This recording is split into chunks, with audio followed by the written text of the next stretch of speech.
El sol de la mañana se filtraba por las cortinas de seda de mi habitación, tiñendo de dorado cada rincón con esa calidez familiar que siempre había conocido. Despertar era un acto de gratitud. Abajo, ya se escuchaban las voces de mi padre, Fernando, y mi madre, Isabel, un murmullo suave de risas y el tintineo de tazas de porcelana. Nuestro hogar no era solo una casa, era un santuario construido sobre cimientos de amor incondicional y prosperidad. Cada decisión, cada paso en la vida, había sido guiado por el apoyo inquebrantable de mis padres. Yo, Daniela, era su orgullo, la heredera designada del imperio que Fernando había construido con sudor y visión. Mis días estaban llenos de significado. Por las mañanas, reuniones de directorio donde mis ideas eran escuchadas con respeto y mis estrategias celebradas. Por las tardes, cenas en familia donde compartíamos los éxitos y nos animábamos mutuamente. Nunca hubo una sombra de duda sobre mi lugar, sobre mi futuro. Era la primogénita, la que continuaría el legado. Incluso Esther, mi hermana menor, aunque a veces con su espíritu vivaz me retaba con preguntas incisivas, siempre lo hacía con una sonrisa de complicidad. Éramos diferentes, sí, ella más impulsiva, yo más calculadoramente pragmática, pero el hilo de la hermandad que nos unía parecía inquebrantable. Nunca sentí envidia de su parte, solo el cariño de una hermana que admiraba mi fortaleza y mi determinación. Daniela, cariño, el desayuno está listo. La voz melodiosa de mi madre me llamaba desde la cocina. Su tono era una melodía de ternura y paz. Al bajar las escaleras, el aroma a café, pan tostado y frutas frescas me dio la bienvenida. Mi padre estaba en la cabecera de la mesa, leyendo el periódico financiero con sus gafas de lectura posadas en la punta de la nariz, pero levantó la vista y me regaló una de sus sonrisas francas. Ahí está mi brillante futura CEO. Anoche tus cifras para el proyecto X fueron impecables, hija. Vas por el camino correcto. Sentarse a esa mesa era reafirmar mi existencia. Isabel me servía mi zumo favorito, mientras Esther, sentada frente a mí, me hablaba con entusiasmo de un nuevo libro que había descubierto. Deberías leerlo, Dani. Habla sobre la verdadera felicidad, más allá de la riqueza, y me guiñó un ojo. No pude evitar sonreír. Había riqueza, sí, mucha, pero también había felicidad. Una felicidad profunda, arraigada en el amor y la seguridad. Mi vida era perfecta. No había nada que pudiera perturbarla. O eso creía yo. La familia Valdés no era simplemente rica, éramos una institución. Nuestro apellido resonaba en los círculos más exclusivos de la sociedad, sinónimo de elegancia, visión para los negocios y una discreción casi legendaria. Fernando, mi padre, no solo era el patriarca de nuestra casa, sino también un empresario respetado, su palabra un sello de garantía en cualquier junta directiva. Y yo, Daniela, su hija mayor, a menudo me sentía como el reflejo de ese legado, la personificación de todo lo que los Valdés representaban. No por nada me llamaban la joya de la familia. No era una etiqueta vacía, sino el eco de las expectativas que con gusto asumía. Desde niña, mi educación había sido meticulosamente cultivada, no solo en las aulas de las mejores escuelas, sino en cada cena familiar, en cada conversación sobre estrategia empresarial, en cada viaje cultural que papá y mamá organizaban.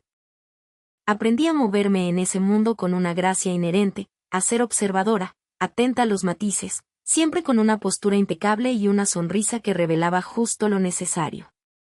Mi discreción era un atributo tan valorado como mi inteligencia, un escudo silencioso en un mundo de apariencias.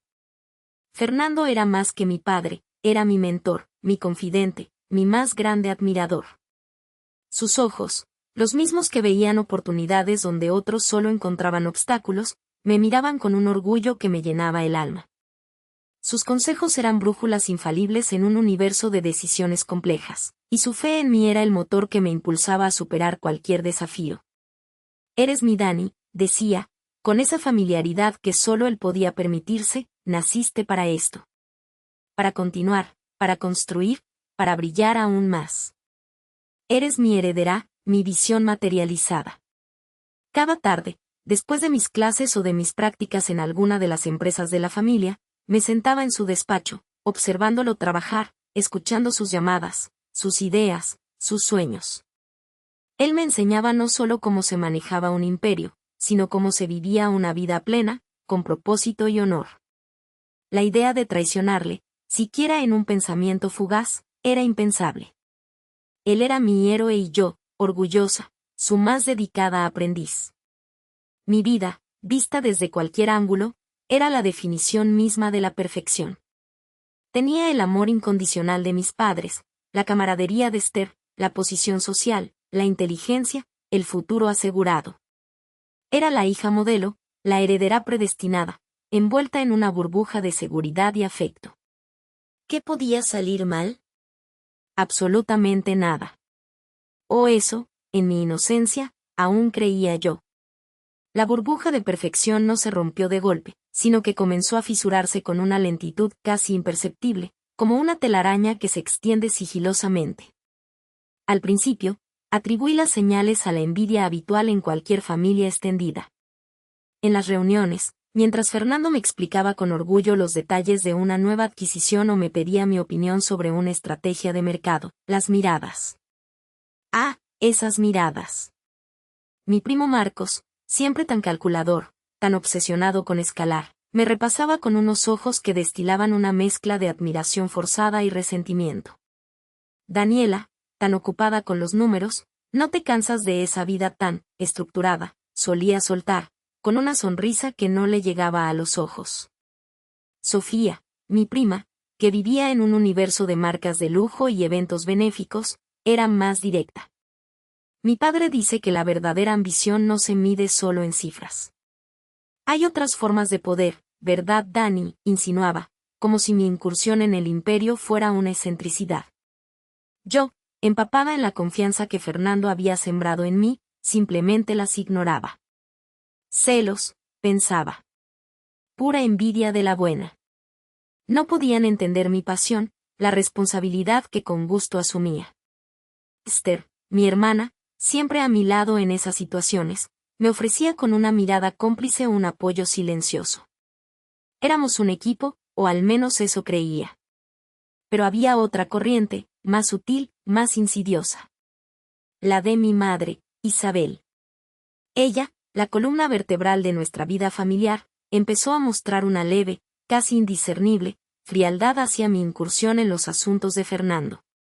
Tu padre se ha empeñado en meterte en esos negocios tan áridos, cariño, me decía con un tono melifluo, mientras me peinaba. Una mujer de nuestra posición debería centrarse en otras cosas. En el arte, la cultura, formar un hogar, la filantropía. Hay caminos más delicados y bellos que los números y las juntas directivas. No era una crítica abierta. Su desaprobación se manifestaba en pequeños gestos, una mano que se retiraba más rápido, un suspiro apenas audible cuando yo hablaba de una fusión, una mirada perdida cuando Fernando me declaraba su sucesora. Aquello no eran celos comunes, era una visión de mí que chocaba con la que yo tenía, y con la que Fernando había fomentado. Yo quería construir, dirigir, expandir. Ella quería un destino más doméstico, más tradicional, y en su opinión, más artístico que ambicioso. La traición, aunque yo aún no lo supiera, se gestaba en los rincones más íntimos de mi hogar, en las miradas no dichas y los futuros imaginados por otros. El golpe aún no había llegado, pero las grietas ya eran una promesa inquietante en el brillante cristal de mi vida. El día del 60 grados cumpleaños de mi padre, Fernando, amaneció fastuoso. La villa, engalanada, se preparaba para el gran evento social de la élite. Para mí, no era solo una fiesta, era la confirmación pública de un legado, una celebración donde mi lugar junto a mi padre siempre había sido incuestionable. Mi corazón latía con una expectación febril. Había preparado con esmero el regalo perfecto, una edición encuadernada a mano de las primeras patentes de mi abuelo, el cimiento de nuestro imperio. Un obsequio con profundo significado, un símbolo de mi lealtad a la visión de Fernando y mi rol en el futuro de sus negocios. Lo envolví con meticulosidad, imaginando la mirada de orgullo que siempre habíamos compartido, sellando nuestra alianza. Quería que supiera que estaba lista para continuar, proteger y expandir su obra. Mi hermana, Esther, con su natural encanto, supervisaba los últimos detalles florales. Daniela, deja los números por una noche, me dijo, sin notar la tensión creciente con mi madre. Es la fiesta de papá. Disfruta. Isabel, mi madre, se movía por los salones como anfitriona perfecta, su vestido de noche destellando. La observé dar instrucciones, su voz suave pero con un deje de frialdad me inquietaba. Cuando nuestras miradas se cruzaron, su sonrisa fue una máscara. Cariño, que tu atuendo sea impecable. La imagen es fundamental, me soltó, su voz de estratega recordándome mi papel decorativo. Horas más tarde, la villa se llenó de invitados. Fernando me encontró, radiante. Mi Dani. Lista para la velada, ¿verdad? Me abrazó con calidez, su mano en mi hombro.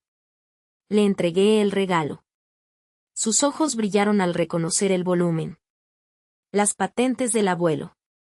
Daniela, esto es, el mejor regalo. Gracias, mi tigresa. Su reconocimiento fue el ancla a mi seguridad, la promesa tácita de mi lugar a su lado. Mi vista se posó en la mesa principal, impecable y adornada en el centro del salón. Aguardaba a los comensales. Mi lugar, el de honor, a la diestra de mi padre, siempre había estado allí. Era una tradición inalterable, parte de mi identidad en la familia. Nunca lo había cuestionado. Esa noche, ese asiento representaba no solo mi amor filial, sino mi posición como su heredera y sucesora.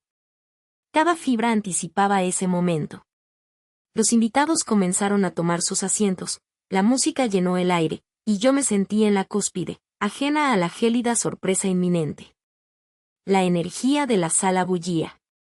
Me dirigí con confianza hacia la mesa principal, buscando mi puesto habitual a la diestra de Fernando. Era un ritual sagrado, un pilar de nuestra cena familiar. Mi corazón latía con la anticipación de la velada, sintiendo el peso de mi lugar en el mundo de mi padre. Pero antes de que pudiera alcanzarla, una sombra se interpuso en mi camino. Dani. Qué gusto verte florecer esta noche, me dijo Marcos, mi hermano, su sonrisa excesivamente amplia, no llegando a sus ojos. Había algo en su tono, una ligereza forzada, que me puso en guardia. Siempre había un matiz en sus palabras, una doble lectura que me hacía dudar. Marcos, ¿todo bien?, le pregunté, sintiendo un escalofrío. Mis ojos se dirigieron a la silla vacía donde debería sentarme, entrecerrándose al notar que Isabela señalaba a uno de los invitados recién llegados con una sonrisa radiante. Él se aclaró la garganta, la sonrisa convertida en una mueca de falsa preocupación. Sí, perfecto, solo, ha habido un pequeño cambio de planes con los asientos. Ya sabes, la lista de invitados fue más grande de lo esperado, y la mesa principal está completa. Tenemos algunos invitados muy importantes esta noche. Su mirada evitó la mía, posándose en mi atuendo, un gesto que me resultaba familiar y que siempre precedía a una decepción. Pero no te preocupes, hemos encontrado un lugar perfecto para ti. Muy tranquilo y estratégico, justo como te gusta, ¿verdad? Para tus cálculos. Sentí como la sangre se me helaba en las venas. ¿Cambio de planes? Marcos, mi asiento siempre ha sido. Mis palabras se quedaron suspendidas. La frase me pareció infantil, patética. Mi lugar no era solo un asiento, era una declaración.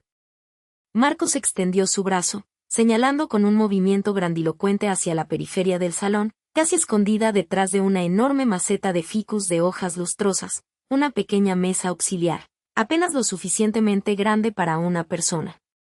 Mira, justo ahí. Es un rincón encantador, discreto. No había espacio. Pensamos que preferirías un lugar más apartado, menos bullicioso. Así puedes ver todo y nadie te molesta. Había un dejo de burla apenas disimulada en su voz. Mi cuerpo se tensó.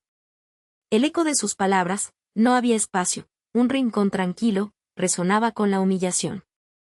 Marcos, estás bromeando, ¿verdad?, logré decir, mi voz apenas un susurro.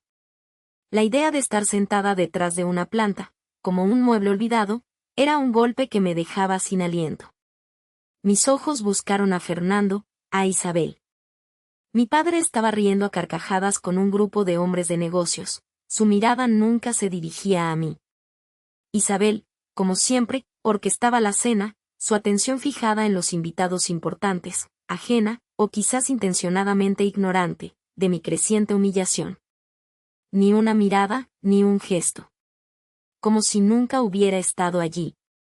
Los demás familiares más cercanos imitaban su indiferencia, absortos en conversaciones banales, evitando mi mirada con un profesionalismo alarmante. No había disculpas, ni explicaciones, solo la fría y calculada exclusión. En ese torbellino de risas y brindis, yo, Daniela, la tigresa, la heredera, era invisible, desterrada a la sombra de una maceta. La gélida sorpresa no era inminente, ya me había envuelto por completo. La música de fondo se atenuó, y el murmullo de las conversaciones dio paso a un silencio expectante. Fernando se puso de pie, copa en mano, con esa sonrisa de fachada que también conocía. Mi corazón, ya encogido por la humillación, apenas sintió un nuevo tirón. Desde mi exilio detrás del ficus, vi cómo Isabel le dedicaba una mirada cargada de orgullo, o quizá de alivio, mientras Esther, mi hermana, sentada inocentemente en la mesa principal, sorbía su bebida, ajena a la tormenta que se cernía. Queridos amigos, familia, comenzó Fernando, su voz sonaba inusualmente solemne, es un día de celebración, sí, pero también un momento de verdad. Un escalofrío me recorrió. ¿Verdad? ¿Qué verdad podía ser tan importante en su cumpleaños? La verdad es que la familia Valdés, a pesar de las apariencias y de todo el arduo trabajo de mi vida, se encuentra al borde del abismo financiero. Un murmullo de incredulidad recorrió el salón. Frunció el ceño. Isabel se puso rígida, su sonrisa desvaneciéndose. Hemos enfrentado desafíos insuperables, la fortuna nos ha sido esquiva, y la situación es precaria. Tragué saliva, mis manos se apretaban en puños bajo la mesa. ¿Bancarrota? ¿Cómo era posible? Los Valdés siempre habían sido sinónimo de poder y riqueza. Pero no temáis, prosiguió con un tono que pretendía ser tranquilizador, aunque su rostro revelaba una tensión palpable. No estamos desamparados. Hemos encontrado una solución, un socio magnánimo que ha aceptado tendernos la mano. Mis ojos recorrieron el salón, buscando al socio que nos salvaría de la ruina. La ironía era palpable, él, tan orgulloso, pidiendo ayuda. Con gran orgullo, les presento a Ricardo Montenegro, dijo, haciendo un gesto hacia un hombre impasible, de una presencia imponente, sentado en la mesa de honor. Ricardo, el magnate. ¿Qué hacía él aquí, en medio de esta farsa? Mi mente intentó procesar la información. Ricardo. El nombre me vibraba en los oídos. No era solo un magnate, era un hombre que había oído susurrar en los rincones más oscuros de las conversaciones de mi abuela. Pero la revelación más asombrosa aún estaba por llegar. Y para sellar este acuerdo, para asegurar el futuro de nuestra estirpe y la prosperidad de esta nueva alianza, continuó Fernando, con una sonrisa forzada dirigiéndose a la mesa principal, Ricardo y nuestra amada Esther unirán sus vidas en matrimonio. La copa que Esther sostenía se deslizó de sus dedos, derramando el burbujeante vino sobre el mantel inmaculado. Un jadeo colectivo recorrió el salón. Para ella, esto era un relámpago, un castigo divino. Para mí, fue una punzada helada que me atravesó el pecho. ¿Esther? ¿Casarse con Ricardo Montenegro? Mi hermana, la luz de la familia, la inocente, ¿sería vendida para salvar lo que quedaba de nuestra reputación en ruinas? En ese momento de confusión colectiva, mientras los ojos se posaban en Esther, que palidecía hasta la transparencia, una pieza del rompecabezas se encajó brutalmente en mi cabeza. Un destello de recuerdo, las cuentas de mi abuela, el fondo discreto que había destinado para mí, su tigresa, su heredera secreta, para que tuviera una independencia del camino trazado por Fernando e Isabel. Los depósitos que cesaron abruptamente. Las explicaciones vagas de mi padre sobre las inversiones que había hecho con ese dinero, para tu propio bien, Daniela. No había inversiones. No había un futuro para mí. Mis pulmones se encogieron, el aire se volvió denso, irrespirable. La voz de Fernando se convirtió en un zumbido distante mientras la verdad se abría paso en mi mente con una crueldad apabullante. El rincón remoto donde me había sentado, la humillación, la invisibilidad, ahora todo cobraba un sentido atroz.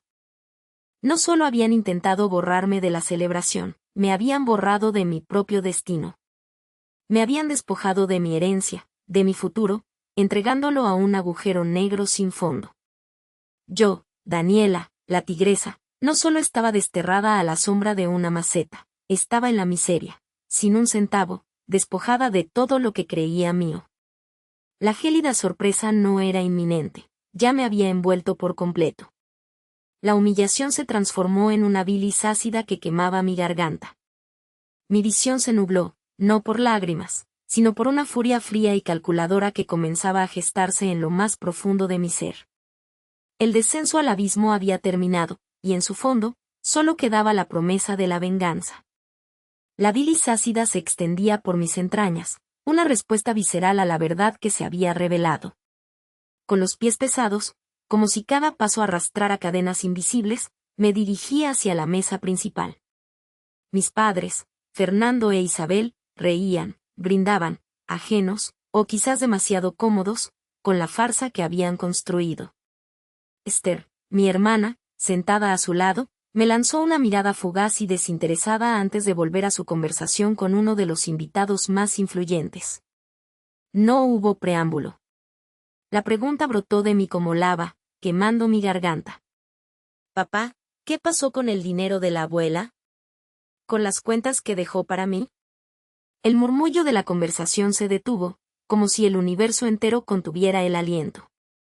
La sonrisa de Fernando se desvaneció, reemplazada por una mueca de irritación, casi de desprecio.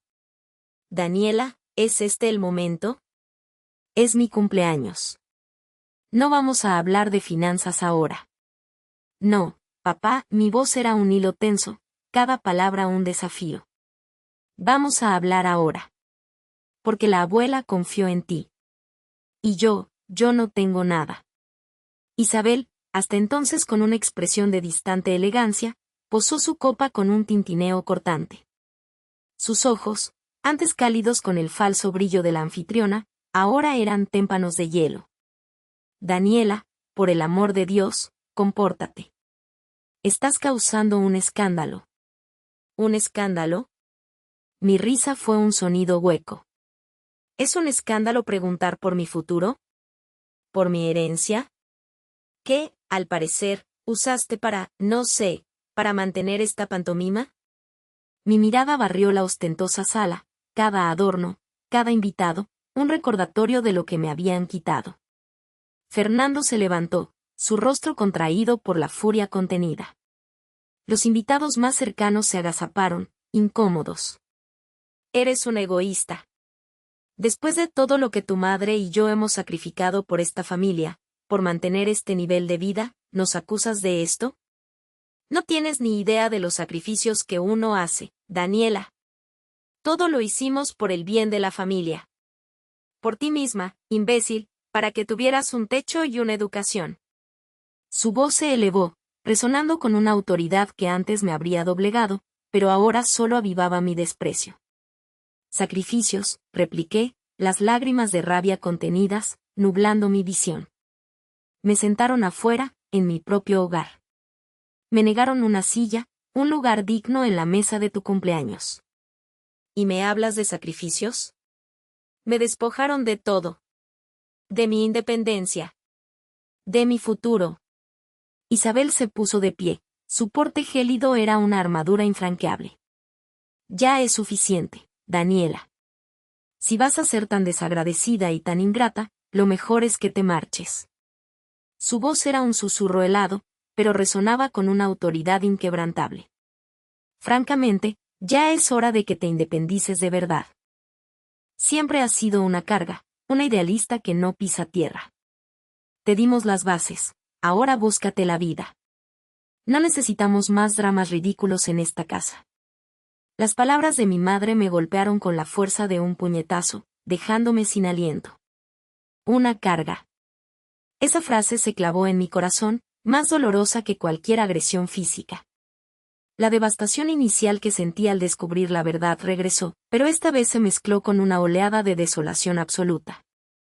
No solo el dinero, la herencia, sino también el último vestigio de amor parental, de pertenencia, se había desvanecido. No había un hogar al que regresar. No había una familia a la que reclamar. Mi visión se nubló aún más, pero esta vez, las lágrimas se amenazaron con desbordarse. La fría furia que había sentido antes se mezcló con un amargo dolor. Estaba sola. Completamente sola. Sin decir una palabra más, sin una última mirada a sus rostros petrificados de indignación, me di la vuelta. La puerta de la mansión, que había sido mi hogar toda mi vida, se cernía como un portal oscuro hacia un futuro incierto. Cada paso que daba hacia la salida, resonaba con la dolorosa comprensión de que no solo me estaban echando de su fiesta, me estaban echando de sus vidas. De la mía, me habían desterrado ya. El aire de la noche era gélido, y el portón de hierro de la mansión se cerró a mis espaldas con un lúgubre estruendo. Daniela, la tigresa, estaba despojada, desterrada, humillada. Pero en ese abismo de soledad y desesperación, el dolor comenzó a transformarse. La bilis que quemaba mi garganta se convirtió en brasas candentes, la devastación en una determinación férrea. La promesa de venganza, antes un susurro, ahora rugía en mi interior. Habían creído que me habían quebrado, lo que no sabían, es que solo habían forjado una nueva espada. El aire de la noche, que había sido gélido, ahora se sentía como una daga helada que me atravesaba hasta los huesos. El chasquido metálico del portón de hierro al cerrarse a mis espaldas fue el último eco de una vida que, hasta hace unas horas, creí que era mía. Estaba en la calle, despojada de todo. La furia y el dolor ardían en mi interior, pero la cruda realidad se impuso de inmediato, no tenía a dónde ir. Con el primer atisbo de razón, busqué mi teléfono. Tal vez podría llamar a un taxi, buscar un hotel. Pero la pantalla estaba muerta. La batería, pensé, o quizá la apagué en algún momento. Metí la mano en mi bolso buscando mi cartera. Mis tarjetas de crédito, de débito, mi identificación. Un vacío. No estaban. Un escalofrío me recorrió la espina dorsal. Fernando. Mi propio padre. Me había despojado de todo, cortando cada lazo, cada recurso, cada oportunidad. No era solo la herencia lo que me había negado, era mi propia existencia. Me había borrado. La desesperación se aferró a mí como un sudario. Intenté recordar algún número de memoria, alguna amistad genuina que pudiera ofrecerme refugio. Marqué el número de Laura, mi mejor amiga desde la infancia, casi una hermana para mí. Sonó, y sonó, hasta que la voz monótona de un contestador me dijo que el usuario no estaba disponible. Probé con Javier, un amigo de la universidad. Su padre era influyente, quizá. La llamada fue contestada, pero su voz, antes jovial, era tensa y distante. Daniela, lo siento, no puedo, mi padre me ha prohibido cualquier contacto, es por tu bien, esto es un lío enorme. Colgó antes de que pudiera replicar. Uno tras otro, mis supuestos amigos de la alta sociedad me dieron la espalda. Algunos no contestaron. Otros tartamudearon excusas ridículas sobre compromisos urgentes. La desgracia, para ellos, era contagiosa. Caminé sin rumbo, el frío intensificándose, la ropa ligera de fiesta una protección inútil. Mis pies, acostumbrados a tacones y pavimentos impecables, comenzaron a dolerme con cada paso sobre las aceras irregulares y sucias. Las luces de la ciudad se difuminaban gradualmente, y me encontré adentrándome en barrios que nunca en mi vida había pisado. Calles más estrechas, edificios más modestos, la cacofonía de conversaciones y músicas extrañas. En algún momento, sin darme cuenta, pasé junto a un kiosco de periódicos casi cerrado. Un titular en primera plana, en negrilla, me detuvo en seco, la heredera rebelde, Daniela de Soto, un fraude social. Debajo, una foto mía que parecía sacada de un ángulo poco favorecedor, mis ojos hinchados por el llanto. El artículo, en un tabloide sensacionalista, hablaba de mi incapacidad para la gestión empresarial, de mi carácter volátil y de una supuesta adicción a no sé qué, todo claramente orquestado por mi familia para justificar mi destierro. Era su versión, su sucio relato, diseñado para aniquilar cualquier rastro de mi credibilidad. La humillación se redobló, pero esta vez, la bilis no solo quemó, sino que solidificó en mi interior. Me di cuenta de que mi nombre, mi reputación, habían sido arrojados al barro. Y yo, Daniela de Soto, la intocable, estaba sin un centavo, sin un techo, y con mi nombre arrastrado por el lodo. La rabia, que antes había sido una llama intermitente, ahora creció hasta convertirse en un incendio incontrolable. Esta soledad, esta traición, estas mentiras impresas. No me harían caer. No me quebraría. Si Fernando, Isabel y Esther querían guerra, la tendrían. Mis ojos se alzaron hacia el horizonte oscuro, las luces de la ahora lejana mansión diminutas en la distancia. Esta noche, no me habían desterrado, me habían dado un propósito. La tigresa no estaba despojada, estaba renaciendo, más fiera, más calculadora, desde sus propias cenizas. El juego apenas había comenzado, y yo, Daniela, no jugaría según sus reglas nunca más. La noche se tragó mi nombre, pero no mi resolución. Desperté en la fría realidad de un motel de carretera, el eco del titular del tabloide aún resonando en mi mente. La tigresa había renacido, sí, pero con garras sin afilar y un estómago vacío. Necesitaba dinero. Necesitaba un plan. Mi primera acción fue buscar trabajo. Cualquier trabajo. Me reí con amargura al pensar en la futilidad de mi título en Gestión Internacional de Patrimonio Familiar. Había sido moldeada para heredar, no para crear desde cero. Me presenté en cafeterías, en tiendas de ropa de segunda mano, incluso en una oficina que buscaba secretarias. En cada lugar, la misma mirada de desaprobación, el mismo gélido lamentamos informarle. O, peor aún, el murmullo de mi nombre, seguido de un no encaja en nuestro perfil. Mi currículum, hasta entonces impecable, ahora era un lastre de privilegios que ocultaba una alarmante falta de experiencia práctica en el mundo real. Daniela de Soto, susurraban, la heredera caída en desgracia. Mi apellido, que antes abría todas las puertas, ahora las sellaba herméticamente. Intenté contactar a algunos parientes lejanos, tías segundas que siempre habían elogiado mi inteligencia, viejos amigos de la familia que se habían beneficiado de los contactos de Fernando o Isabel. Nadie respondía a mis llamadas. Aquellos que sí lo hicieron, se excusaron con prisa, sus voces teñidas de un miedo palpable. Lo siento, Daniela, la situación es delicada, dijo la tía Elena, cuya boutique había sido financiada en parte por la fortuna de Soto. Tu padre, bueno, ha dejado muy claro que cualquier ayuda a cualquiera que intente desestabilizar la familia, las consecuencias serán graves. Fernando, Isabel y Esther se habían asegurado de que mi ostracismo fuera absoluto, tan impenetrable como los muros de la mansión. Eran expertos en el arte de la aniquilación social. Pasaron días que se volvieron semanas.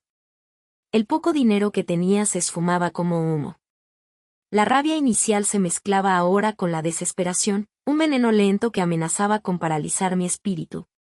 Una noche, agotada y humillada, me di cuenta de que no solo me habían robado el futuro, sino también el pasado. Toda mi vida en cajas, mis recuerdos más preciados, documentos importantes, todo seguía en la mansión. No podía permitirles que también me despojaran de mi historia. Armándome de un valor que no sentía, conduje el destartalado coche alquilado hasta la entrada de la casa familiar. La verja, antes siempre abierta para mí, estaba cerrada con un candado nuevo y formidable. Al acercarme a pie, un hombre corpulento salió de la caseta de seguridad. No era el viejo Pedro, nuestro amable vigilante. Este era nuevo, enorme y con una expresión pétrea. La señorita de Soto, ¿verdad? Su voz era grave, sin rastro de emoción. Sí. Necesito entrar para recoger algunas pertenencias personales. Archivos, algunas fotos de mi madre antes de enfermar. Me interrumpió, su mirada tan fría como el acero. Tengo instrucciones precisas, señorita. No puede entrar. Pero es mi casa, exclamé, la voz temblándome por la frustración y el dolor. Mis cosas están ahí. Documentos importantes. Él dio un paso adelante, su sombra proyectándose sobre mí. Me han dicho que le transmita un mensaje claro de parte de su familia. Si intenta interferir en sus planes de alguna manera, se encargarán de que salga a la luz algo mucho más vergonzoso que lo que se publicó en el tabloide. Algo que arruinaría lo poco que le queda. Para siempre. El aire se me fue de los pulmones. ¿Más vergonzoso? ¿Qué podría ser peor que ser denunciada como una adicta y una estafadora? Mis entrañas se retorcieron. La amenaza, velada pero contundente, me golpeó con la fuerza de un puñetazo. Era la voz de Fernando, la frialdad de Isabel, la malicia de Esther, todo concentrado en esa advertencia. Entendí que no me dejarían ni un resquicio de esperanza, ni una brizna de dignidad. Me di la vuelta, el corazón golpeándome las costillas como un tambor de guerra. La mansión, que una vez fue mi hogar, ahora se erguía como una fortaleza impenetrable, custodiando no solo mis cosas, sino también los secretos que mis padres estaban dispuestos a usar para destruirme por completo. Caí de rodillas en el asfalto mojado, la lluvia fría mezclándose con mis lágrimas. No había fondo. Solo más y más oscuridad. Pero, al mismo tiempo, en algún lugar profundo de mi ser, la rabia se encendió aún más, una chispa indomable. Si querían jugar sucio, yo estaba lista para aprender sus reglas y a reescribirlas.